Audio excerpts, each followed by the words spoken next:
Green were each once the Indians. The St. John's Redmen have become the Red Storm.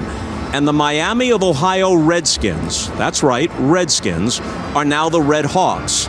Still, the NFL franchise that represents the nation's capital has maintained its name. But think for a moment about the term Redskins and how it truly differs from all the others. Ask yourself what the equivalent would be if directed toward African Americans, Hispanics, Asians, or members of any other ethnic group. When considered that way, Redskins can't possibly honor a heritage or a noble character trait, nor can it possibly be considered a neutral term. It's an insult, a slur, no matter how benign the present-day intent. It's fair to say that for a long time now, and certainly in 2013, no offense has been intended.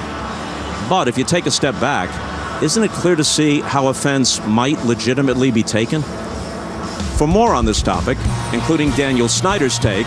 My name is Pamela Pinnock, and I'm representing a continuing talk on race, the actor discussion that is the longest-running community discussion on race in the country. We at Radio, do something.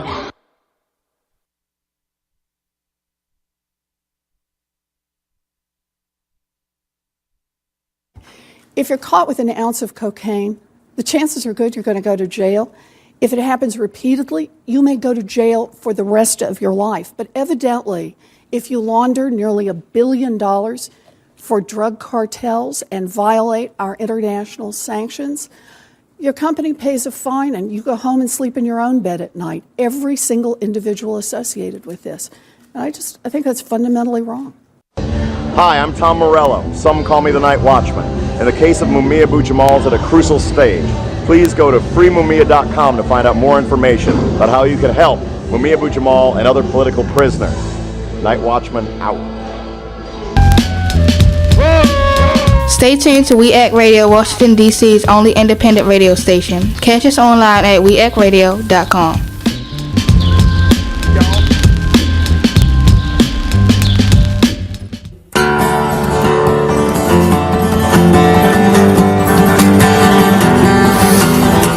They were saying when they think you cannot hear. If you understood what they do, if for you it was so clear. If you knew they shut down the factory in an economic ruse. If you could kiss the cheek of the child in the sweatshop that made your shoes. Every time we went to war to fight our evil foes, they told you we were really fighting for the good of CEOs. If you could feel the hunger of the many, see the riches of the few. If they told it like it is, what if you knew?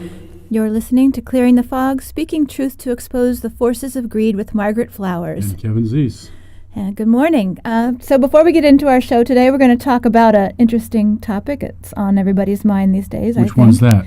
Healthcare. Oh. The Affordable Care Act. That's what the topic of the day is, yes. That's right. But last week we covered Fukushima with Harvey Wasserman. Oh, my God. And we have an article coming out this Wednesday in Truth Out. It's truthout.org. We also post those articles on our own website, clearingthefogradio.org. But we have a petition going along. Do you want to? First off, I was reviewing that article this morning before we came in. It is scary. Fukushima is really a devastating reality. Yeah, and it's going to have a global impact. And so the petition we have up is for something with a global impact, we need a global solution. And we have a plan that we're supporting that was put together by 14 top nuclear experts. Right, internationally. It's a really excellent plan that deals with many issues. And so we urge people to go to popularresistance.org. You can see at the top of the page in one of the sliders the nuclear petition. So I hope you'll sign on the Fukushima action and help us build that up. Right, because we'll be delivering that petition along with others who also have petitions to the United Nations on November 11th. So that's right. Please sign it and circulate it now at popularresistance.org. Also want to talk about recently we had on our show Suzanne Patlis, who's one of the Mi'kmaq warriors up in New Brunswick, Canada, who are blockading this company, Houston-based company, SWN Resources. The government's trying to allow that company to frack on the native land, and the First Nation people are opposed to that. They had a pretty violent... quite a weekend. Yeah, violent dispersal of their blockade last Thursday. 40 people were arrested. And it's ongoing. Today they go to court. Right. Many of those that were arrested. Some of the charges were dropped, but others are going to court. Right. And we have lots of articles about that on Popular Resistance Org because it's an ongoing story, and it's a major one. It's there's even rumors that the U.S. military was involved in this suppression. Right, we haven't substantiated that I'm curious to see if that's true. But the Royal Canadian Mounted Police did their best. They came with SWAT teams and rifles and guns drawn and really they pepper sprayed an elder grandmother. Pepper sprayed. The Micmac, some responded with anger as well, and there were 5 police cars that were set on fire. We don't know who caused those. We don't know who caused that, and it's quite a scene. Right, and they came back after they were all cleared out. Right. Well, the lines have been drawn. You know, Premier Harper has said, Prime Minister, sorry, has made it very clear that he is going to frack and drill and mine tar sands in Canada, no matter what. And the First Nations and their allies have said that they are going to prevent that from happening and protect the land, air, and water. So it's an interesting, very important struggle. It's a key struggle, and I hope that you'll support them. It's also a key struggle about native sovereignty, because it's tribal land. They never ceded, and they've never given it up to Canada. Right. And they don't see that the government's protecting the environment there, so they're stepping in to steward it themselves. And now they have a conflict with Canada over it. Right. Well, wow. Important conflict. Let's move into our show today. We're excited to have with us Sergio Espana. He's an organizer with the Maryland Healthcare is a Human Right campaign. And a disclaimer, I'm on the coordinating committee of that campaign. But I'm not. Sergio knows much more about it. He's on the front lines there. Good morning, Sergio. Good morning. Thank you for taking time to join us. Yeah, no problem. So, Margaret, you're also an expert in this healthcare issue, and you've had a couple of articles published recently on Al Jazeera and one coming out on The Independent, another one coming out on the Green Shadow Cabinet. So I'm going to consider you a semi-guest in this, and you maybe ask some questions as well. Okay. There we go. And you're very involved in the Healthcare Human Rights Campaign in Maryland, too. That's true. So, Sergio, what's happening with the Healthcare Human Rights Campaign? Why don't you describe what's going on and what the goal is and how it's proceeding? Sure.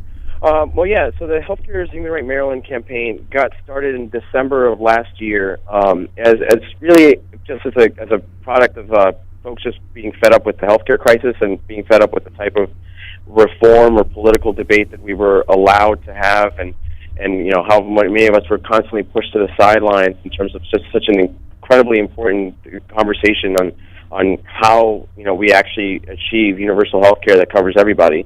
And so after the debacle that happened with the Affordable Care Act and folks really becoming aware of just how much they were being lied to, folks around Maryland started talking to one another about getting a sense about how do we start a movement that actually puts people's health first above private gain, and that also uses this as a broader movement building effort to really point out just how flawed this approach of privatizing everything really has been, and how devastating it's really been for our country at this point.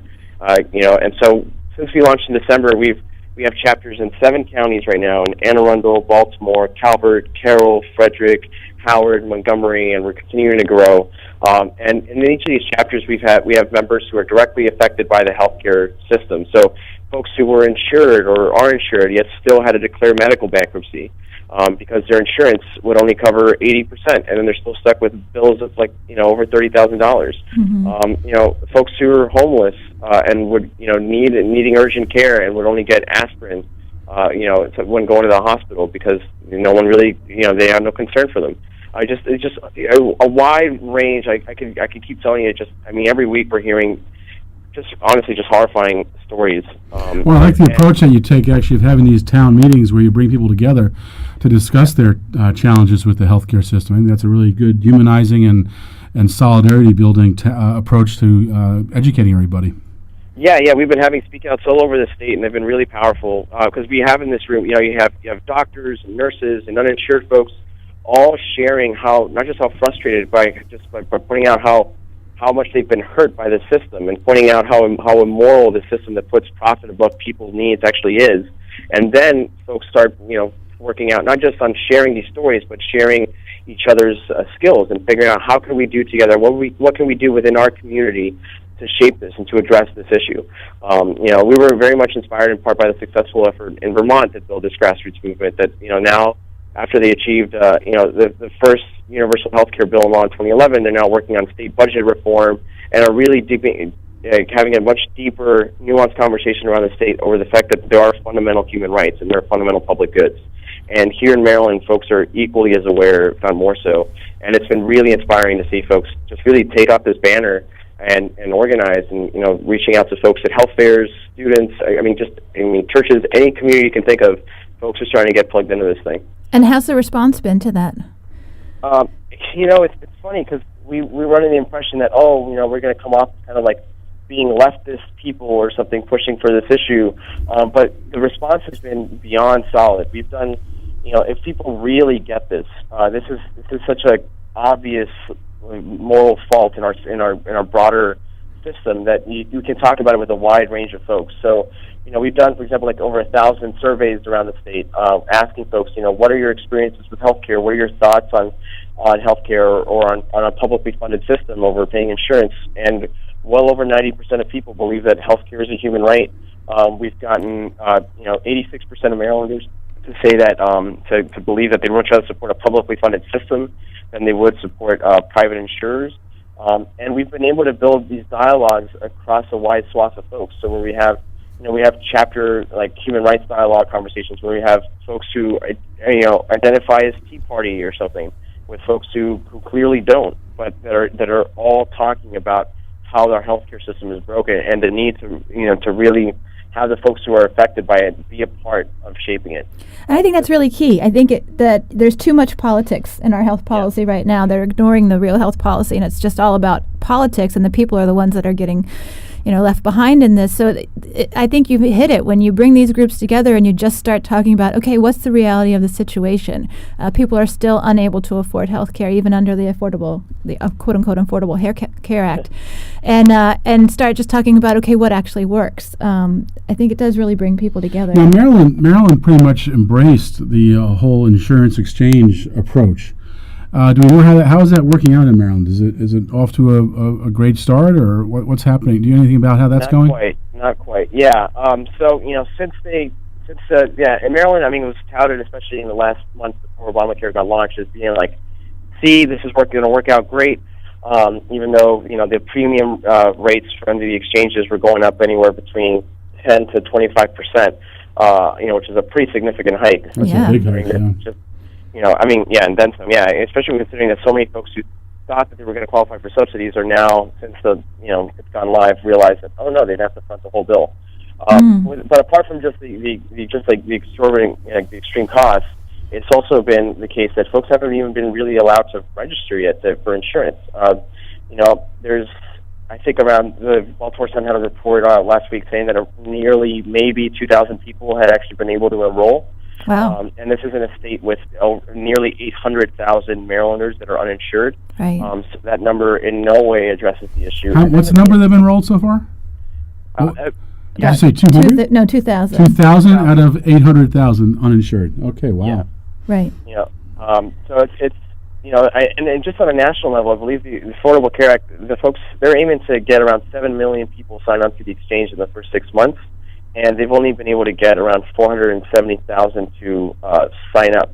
That's not even to say that they've actually gotten a plan. Right, just to get an account. Yeah. Now, does the exchange create any competition in Maryland? It's been traditionally a kind of a one insurance company state. Is that still true, or has anything changed? Very superficial. You gotta understand, the reason this goes into a larger portion of just how we got this type of reform, where there hasn't really been a whole lot of very significant, competition per se amongst the larger insurers. Everyone is just colluding with everyone else. They understand this is one of the most profitable industries in the country that's built off of denying people health care. And so all these folks are still very much working in collusion in figuring out how to maintain the system so they can keep making profits while still denying folks care.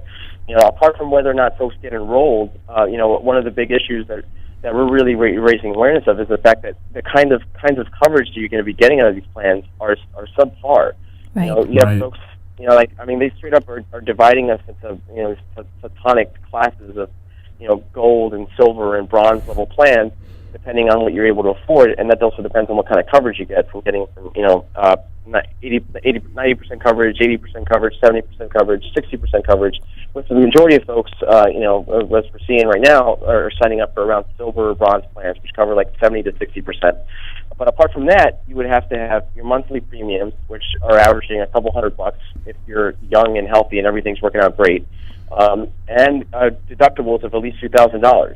So you're forcing folks to buy these plans that are basically built in such a way that they're creating a whole lot of profit for insurance companies without actually providing care, since folks will still have to pay for it out of pocket for most of their care. That's a good way to describe it. I mean, it's important for people to realize once you pay your premium, you still have to pay thousands of dollars out of pocket before your insurance kicks in. And when 76% of Americans are living paycheck to paycheck, people don't have that money. And so what we're seeing is that they're just not using services. They're self-rationing. We have to take a quick break, and then we'll be back to talk more with you, Sergio. This is a song by Norman Sebastian. He sang for the Healthcare is a Human Right campaign in Oregon called the Healthcare Blues. The Healthcare Blues. Kill the healthcare blues. That's interesting.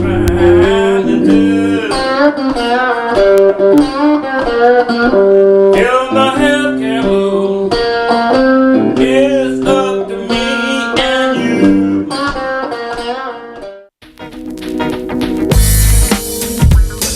You're listening to WEACT Radio, WPWC 1480 AM. Now get out there and do something.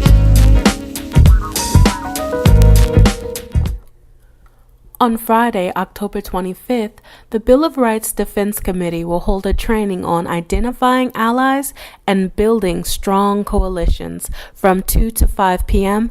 at the historic Stuart Mott House, located at 122 Maryland Avenue Northeast, D.C. For more information, email organizing@bordc.org or call 862-668-8172. Again, that's Friday, October 25th from 2 to 5 p.m. at the historic Stuart Mott House, located at 122 Maryland Avenue Northeast, D.C. Then, on Saturday, October 26th, the Stop Watching Us Coalition will hold the largest ever rally against the NSA's unconstitutional mass surveillance programs from 12 to 3 p.m. Rally goers will gather outside of Union Station and Columbus Circle and then march to the Capitol Reflecting Pool. There will be speeches, poetry, music, and more. For more information, please visit rally.stopwatching.us or email organizers at stopwatching.us. Again, that's Saturday, October 26th from 12 to 3 p.m. with the meet point outside of Union Station and Columbus Circle. With your Working Virginia update, I'm Jesse Russell. American Federation of Government Employees National President J. David Cox says the government shutdown is only the most recent setback for federal employees. 3 years of a pay freeze, a 2.3% increase in mandatory retirement contributions for new employees, and summer furloughs due to sequestrations. And on top of all that, 16 days of a government lockout shutdown, with more than 1 million locked out for at least some time of that period. Federal employees are happy to be back at work today, and I can tell you, AFGE represents more than 670,000 federal workers and mobilized dozens of rallies during the recently ended shutdown, calling attention to how the shutdown was impacting families. This update made possible by the Office and Professional Employees International Union, ensuring fair treatment, fair wages, and benefits for thousands of working Virginians. Online at opeiu.org. Hi, this is Chris Hedges, and when I'm in Washington, I don't want my news filtered through corporate sponsors. I want to hear the truth, which is why I listen to DC's only independent radio station, WEACT Radio, 1480 AM, WPWC, Washington's progressive working community. WEACT Radio, do something. Everybody in and nobody out. That's what it's all about. Everybody in and nobody out. Up to me and you.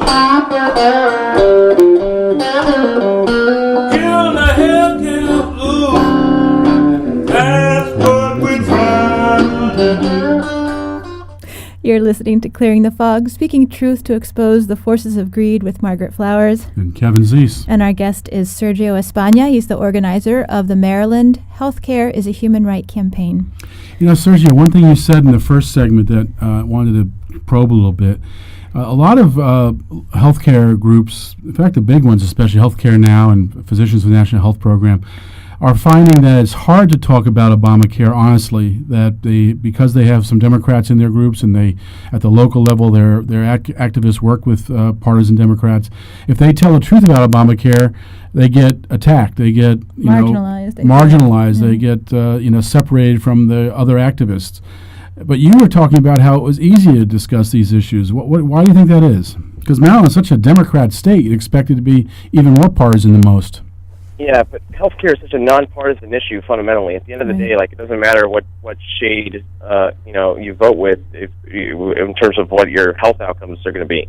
So many of us are dealing with growing health inequality. The key issue for us in terms of this campaign frame is not just, we're nonpartisan, but just really framing this for what it is. It's a moral issue. It's not a political issue. Right. Healthcare is a fundamental right. It's not just about something to figure out whether or not to make money off of. And what that's allowed us to do is that it's also allowed us to really have these conversations with folks who understand this at a deep level because they've been affected by it. They've dealt with it firsthand. We're very much the philosophy that true leadership comes from those who are dealing with the issue, not just for those who talk about the issue. And right now, it's really kind of disheartening when you think about the fact that there's all this pushback going on internally. At the same time, that when really we shouldn't be afraid of this, of the fact that if there are folks who feel that this is too much of a partisan issue, and we have to keep supporting the kind of government that we have right now that can barely function on its own. Then we're really thinking about the issue in the wrong light. This is not about whether to support one team or another. This is about whether or not we're going to support our families being able to be healthy, being able to prosper without dealing with rampant medical debt and bankruptcy, but be able to actually invest in themselves and not only in their own health but in the process in their own community. And healthcare is so broken in this country that it's something that you can very much talk about with folks, provided they're not seeing it as how can we, gain some political points here or there, but are fundamentally thinking about it as like, how do we actually take care of ourselves and take care of our community? And so that's been the approach that we've taken. That's been the approach that's very much resonated around the state. Beautiful. Yeah, and I think part of this is part of the political education of our communities to understand that we have rights and that these rights are being violated and what does it actually take to win these rights. And that's one of the other goals of the Healthcare is a Human Right campaign.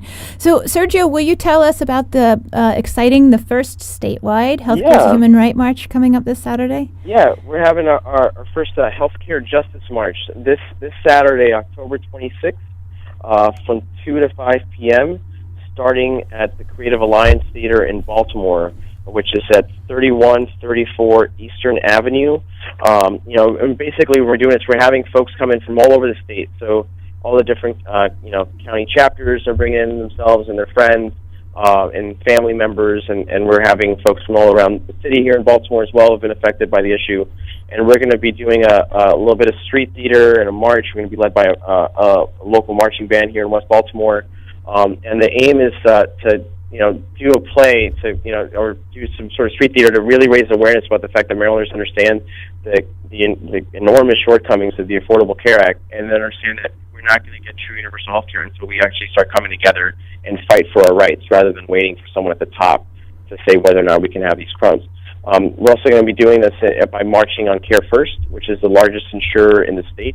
And just kind of sending out a reminder to them that Marylanders also agree that we should be putting care first, and we hope that they can join us in helping to lead the struggle, if at all possible, to actually make sure that their customers actually have health care instead of what we've seen, many times over around the state of folks who do have insurance such as Care First, and yet still have to declare bankruptcy or don't get the treatments that they need because it's not deemed, it's not deemed profitable at the end of the day.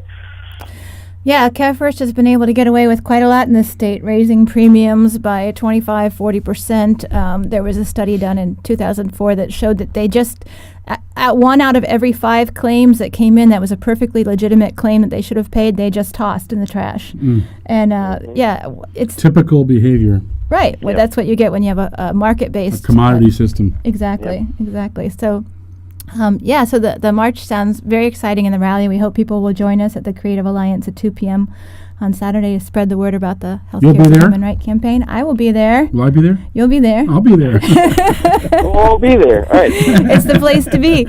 And for those who have families, happening. I think the exciting thing is that come out for the day, come out for the march, and then afterwards you can join the Halloween lantern parade, which is a big event. That's always hot. You guys gonna be in that too? Memorable day. I haven't thought about that yet. I have some costumes. You guys could do a little Dracula stuff. That would be fun. Sucking the blood out of the people. You mean pretending to be insurance companies? Exactly. So, Sergio, in the last few minutes that we have, what would you like to tell us about the campaign? Sure. So the first thing is just to really encourage folks, if you're interested in getting involved, to reach out to us and see how we can connect you with the closest chapter. You can find us by just searching Healthcare is a Human Right Maryland through Google or what have you, and you'll find our Facebook page and our website. You can email us directly by emailing healthcareisahumanight.md, MD for Maryland, @gmail.com. And so that's one thing, is just to very much encourage your listeners to get involved. The main issue that we're seeing here, not just with healthcare, but so many of our other fundamental rights, is the fact that folks aren't involved in the struggle for their own liberation. We've been very much brainwashed as a society to think that there are politicians who take this on, or there's a nonprofit complex that takes on this issue. When real, actual change only happens when the people listening to the show get involved. Mm-hmm. It won't happen until they do. And that's a message that we've seen around the state, that people are actually yearning to have those conversations and to get involved. It's just figuring out how to plug in. And so this campaign is one way. I'm sure there's other stuff that folks are doing, and by all means keep doing that as well. I'm not just saying that healthcare is the only way to go about it, but it's very much for us and for all the folks involved in the campaign. It's just such a clear issue to point out the hypocrisy of the system and the hypocrisy of thinking that you can privatize everything for the greater good. It simply does not work that way, and we need to fight back against all this. Absolutely. And healthcare is one of those issues that everybody's affected by. It connects everything. Connects everybody, and it's just it's like the classic of so many of the problems we face. Right. You talk about privatization and commodification and corporate control of issues. Well, that's an issue we face on every front. Yeah. Right. And so this is healthcare, I think, is a great entry point into the broader struggle to end the rule of money and to restore people power and end corporate power. Right, and people do, just like you said, they get together and it's like finding community. It's very empowering. You find people that have similar values to you and are active and engaged, and that's exciting. And this is really part of building that broader movement to really shift political power in this country and start to meet the needs of people. Right. So it's about healthcare and more. So what's the website again? The website itself is healthcareisahumanight.maryland.org.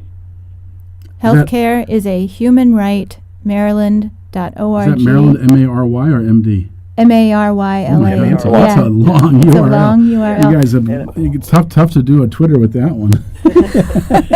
And there are other states that are creating healthcare as a human right campaigns as well. So I urge our listeners around the country to see if there's a campaign in your state. And if not, start one. Exactly. Yeah, there are solid efforts happening in Maine, Oregon, Washington State. Washington, it's very much spreading. So definitely get involved, y'all. That's exciting. Very good. Thank you, Sergio. I know you have a busy day, so thanks for taking your time out to be with us. And we're going to go into this break with an empowering song by Bob Marley. Get up, stand up for your rights. Bob. Some people sometimes, but you can't fool all the people all the time. And now you see the light. What you gonna do? Stand up for your rights. Yeah. Get up, stand up. Stand up for your rights. Get up, stand up. Don't give up the fight. Hey, get up, stand up. Stand up for your rights. Get up, stand up. Don't give up the listening to We Act Radio, WPWC 1480 AM. Visit us online at weactradio.com. Hello, my name is Jim Gray, and I am a judge of the Superior Court in California and a former federal prosecutor in Los Angeles. I would like to talk to you for a moment about marijuana. Did you know that since the federal government first banned marijuana in 1937, usage in this country has actually gone up by about 4,000%? Or did you know that in the Netherlands, where adults are allowed to possess small amounts of marijuana and buy it from government-regulated businesses, fewer adults and fewer teenagers smoke marijuana than here in our country? Or that an American is arrested on marijuana charges every 38 seconds? If you are wondering if any of this makes sense, you are not alone. To find out more, contact the Marijuana Policy Project at 1-877-JOIN-MPP or visit them on the web at mpp.org. Thank you, and good luck to us all. This is Kimon Freeman, host of Speak Easy and co-founder of We Act Radio. Suicide is a very serious problem in today's challenging world, whether with our troops abroad or with everyday citizens within our own society. Before you take your life into your own hands, tie a knot at the end of your rope and call the suicide hotline toll free at 1-855-320-LIFE. That's 1-855-320-LIFE. It may just be the most important call you ever make. You talk, we listen, and together we survive. It's like a jungle sometimes, it makes me wonder how I keep from going under. It's like a jungle sometimes, it makes me wonder how I keep from going under.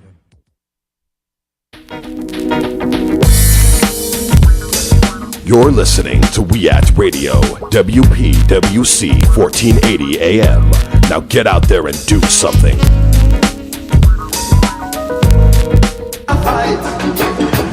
Don't give up the fight, oh no.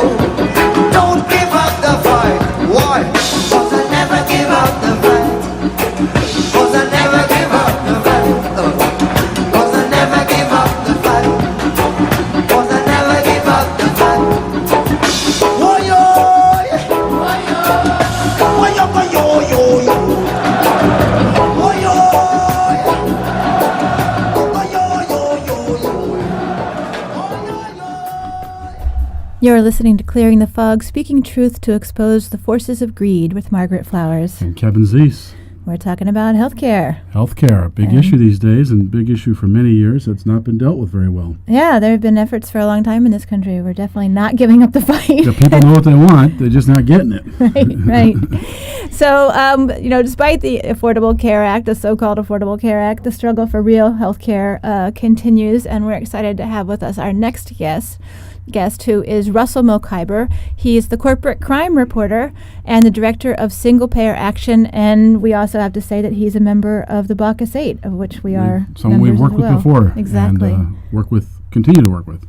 Hey, Russell, thank you for taking the time to be on the show. Good morning. Thank you for having me. And also, I am on a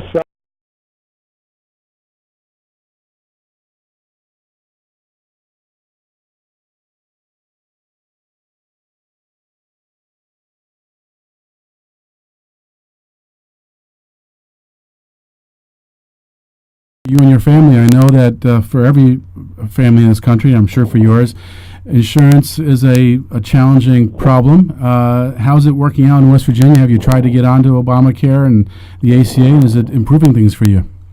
we have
delay on the mandate, and now it's going to happen because of technical problems. But it just highlights the complexity It does. It of highlights this the plan, complexity. and It highlights the absurdity that the exchanges were created to create this so-called competitive marketplace for insurances, but in West Virginia there's one plan. And you compare that So how many hundreds of millions were spent to set up that insurance exchange for one plan? And you think about exactly what it's crazy, and you think about the comparing that to the 1960s when Medicare took people off of insurance and put them onto the single payer system, Medicare for all, and Medicare for 65 and older. For all over 65. Right. They did that in 6 months to a year without computers.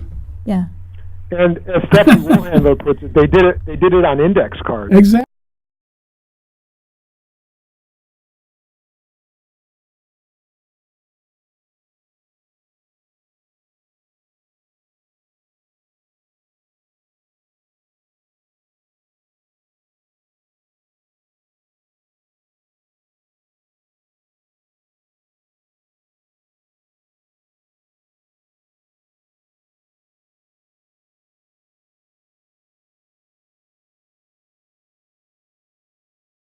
Delivered or yeah. So so tell us a little bit about single payer action. Well, single payer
he got on the plane with Obama to Cleveland and he voted for it.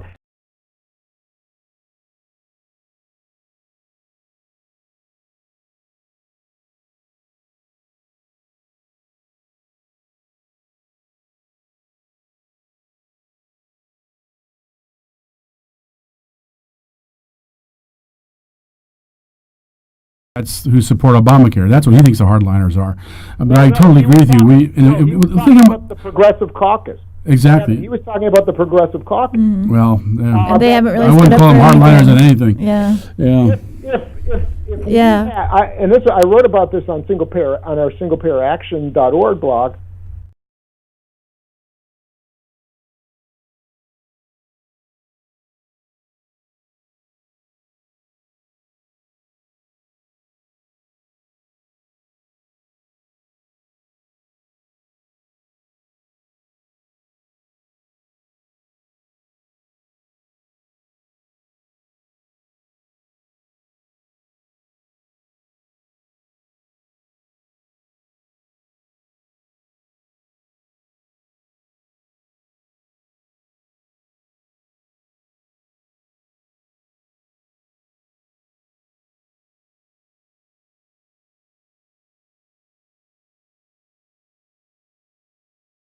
Let's come back and talk about that some more. And this is a song by a guy named Bob Wickline that he wrote called Medicare for All. Takes me back to our days of the Mad as Hell Doctors. All right. We sang this a lot.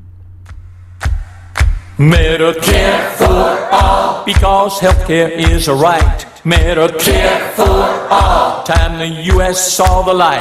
That the best healthcare plan is a single payer plan. Now's the time to finally put it on the table.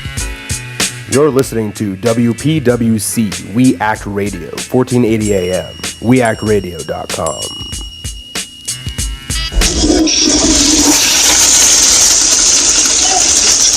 Toilet Plus always makes me think of the TPP. The TPP? What's that, Toilet Paper Plus? No, the Trans-Pacific Partnership. What the heck is that? It's the biggest trade deal in history, and it's being negotiated in secret right now. So? So, if it passes Congress, it's going to affect everything we care about. How can that be? I'm not making any deals with foreign countries. The TPP is a backroom deal for multinational corporations that will give them control over our laws even at the local level.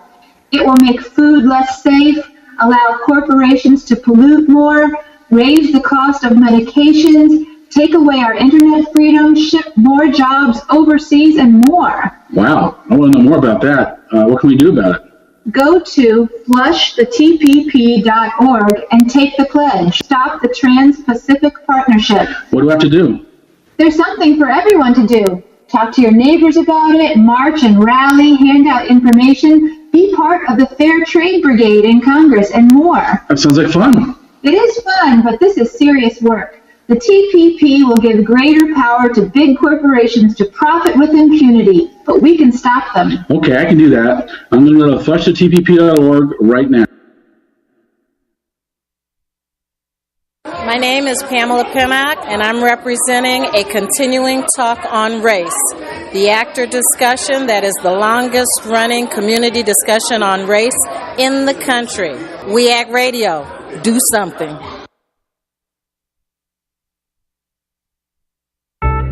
Hi, I'm Patrick Ewing. I'm here giving something back to the community. I went to school here. I lived here in the community. You know, I have an office here on Minnesota Avenue. I always loved D.C., just trying to give something back to the community of Ward 8 in this community or from around the country. We Act Radio, do something.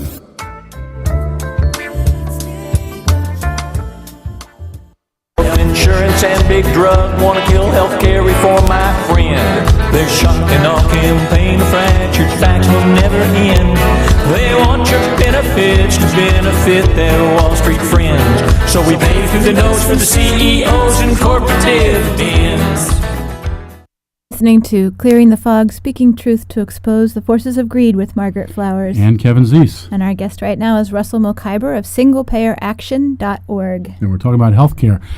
Russell, some of the conflicts I see today remind me of the 2004 Nader campaign and how the Green Party reacted to anyone challenging Kerry and the Democrats. It was anybody but Bush, afraid of Bush year kind of thing, and all the liberal intelligentsia and progressive Democrats, shunned any real challenge to the Democrats. And it reminds me of that because I think I see in a lot of the big single-payer groups like Healthcare Now and in Physicians National Health Program. I see activists in those groups who are partisan Democrats and activists in those groups who, at the community level, work with partisan Democrats, and they're afraid to tell the truth. They're afraid to say Obamacare is a mistake, it's going the wrong direction, it's a setback, it's going to create a worse health care outcome, a worse insurance system, and they're afraid to say it because they'll be isolated in their communities, and because the Democrats will shun them. Do you see that, and how do we overcome that? Well, that's you put your finger right on it. And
Authoritarian issues that could really transform this country that we can't figure out how to get them on the agenda.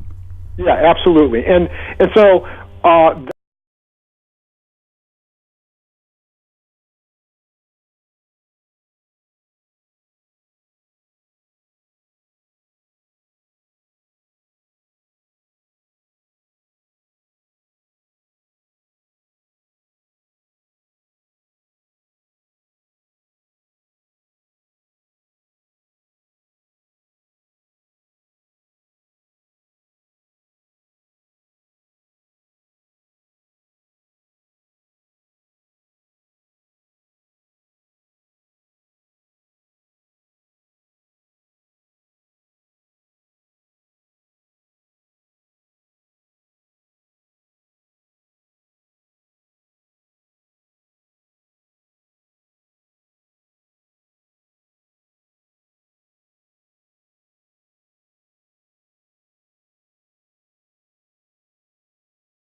approach, like you're doing with this gathering signatures, is the way to go. I mean, Colorado, the healthcare group there, is actually taking that approach with healthcare. They're putting on the ballot a voter initiative for single payer. Healthcare is a human right. Healthcare is a human right, which is basically a single payer initiative. Right. And I think that might be on so many issues. The only way you can break through the corrupt legislative process is to take it directly to voters. Yeah, I agree with that. And the other issue we're working here on, there's a couple of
Well, thank you for taking time to be with us today, Russell, and we encourage our listeners to check out singlepayeraction.org, where you post articles regularly.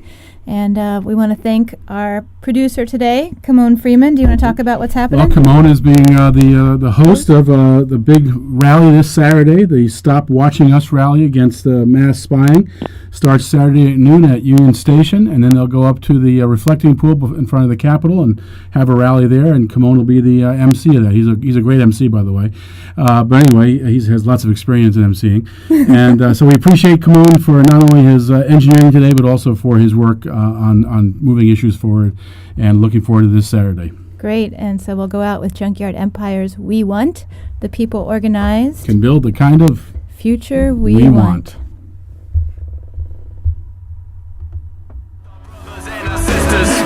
The people together can overthrow the system.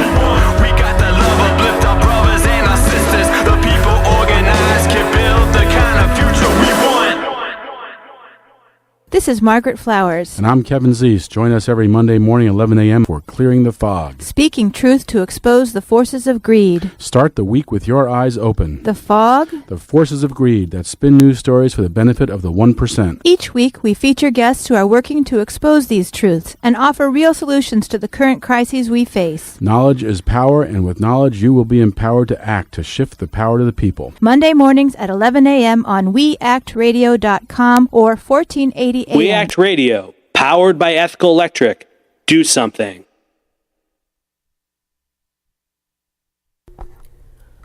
On Friday, October 25th, the Bill of Rights Defense Committee will hold a training on identifying allies and building strong coalitions from 2 to 5 p.m. at the historic Stuart Mott House, located at 122 Maryland Avenue Northeast, D.C. For more information, email organizing@bordc.org or call 862-668-8172. Again, that's Friday, October 25th from 2 to 5 p.m. at the historic Stuart Mott House, located at 122 Maryland Avenue Northeast, D.C. Then, on Saturday, October 26th, the Stop Watching Us Coalition will hold the largest ever rally against the NSA's unconstitutional mass surveillance programs from 12 to 3 p.m. Rally goers will gather outside of Union Station and Columbus Circle and then march to the Capitol reflecting pool. There will be speeches, poetry, music, and more. For more information, please visit rally.stopwatching.us or email organizers at stopwatching.us. Again, that's Saturday, October 26th from 12 to 3 p.m. with the meet point outside of Union Station and Columbus Circle.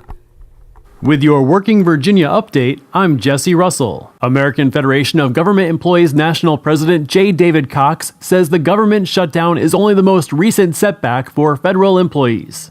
3 years of a pay freeze, a 2.3% increase in mandatory retirement contributions for new employees, and summer furloughs due to sequestrations. And on top of all that, 16 days of a government lockout shutdown, with more than 1 million locked out for at least some time of that period. Federal employees are happy to be back at work today, and I can tell you, AFGE represents more than 670,000 federal workers and mobilized dozens of rallies during the recently ended shutdown, calling attention to how the shutdown was impacting families. This update made possible by the Office and Professional Employees International Union, ensuring fair treatment, fair wages, and benefits for thousands of working Virginians. Online at opeiu.org. We Act Radio, powered by Ethical Electric. Do something.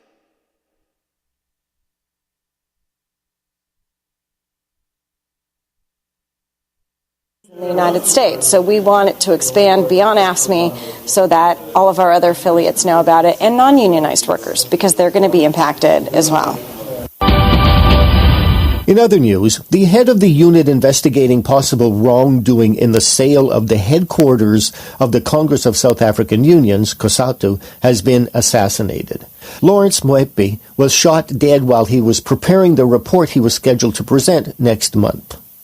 In China, a senior leader of the Communist Party has called for labor unions to play a greater role in protecting the rights of workers. Liu Yangshan was speaking at the opening session of the annual conference of the All China Federation of Trade Unions. The ACFTU, a government organization, is the only labor organization allowed to operate in China. The Bangladesh Accord on Fire and Building Safety, designed to protect garment workers, has now more than 100 retailers signed on. The latest company to sign the pact is Woolworths Australia. And that's it. Thank you for listening. And remember, it's all about global solidarity.